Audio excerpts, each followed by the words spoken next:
Hello ka-organic! Welcome to my vlog. So before ako patuloy sa mga hindi pa nakasubscribe dyan sa ating YouTube channel, please click like and subscribe na para updated kayo sa next video ni upload ko. Thank you very much.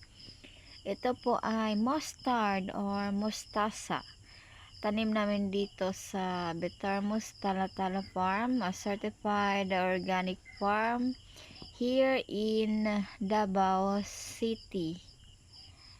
Ito po, organic mustasa. Nasa nursery pa ito sila ready to transplant na sa ating long plot. Malalaki na sila.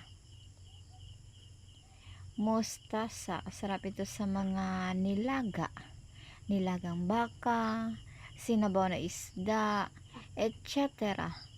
Go organic! Thank you for watching!